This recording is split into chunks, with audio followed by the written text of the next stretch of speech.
Grabe naman, talaga namang certified kabisyo si Sir Bob. Pati yung kanyang kubota, meron din sticker. Yan, dadaling kasi ng Mindanao mga kabisyo yung kubota.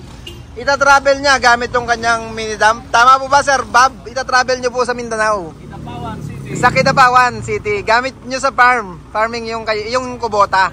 Yan mga kabisyo, naging project sa unit ni Sir Bob. Automatic bumper. Yan, kaya tamang-tama kung sasakay siya sa barko, pwede niyang iangat Sir, paangat nga.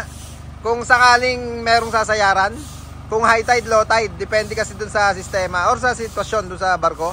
Yan, pag kasi low tide parang susubsub siya masyado, kaya pwede niya itaas yung bumper niya para hindi sumayad. Sir, pababa na nga ulit.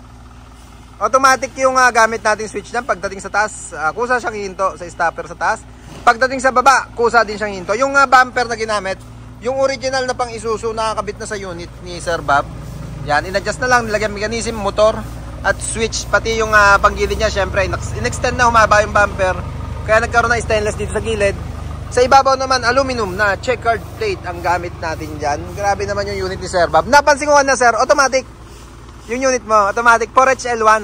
Opo. Yan, mini dump na 4HL1 mga kabisyo, automatic yung transmission. Sir, napansin ko yung bintana na certified na si Sir. Napakaraming sticker na, kaya daily vision na lang yung kulang, tsaka yung bilog na kulay blue natin. Meron naman na siya, binigyan namin kanina. Tsaka yung daily vision para kumpleto. Pagdating sa Kidapawan, Mudguard project. Yan, okay na rin yung mudguard niyan na merong stainless plate sa ilalim.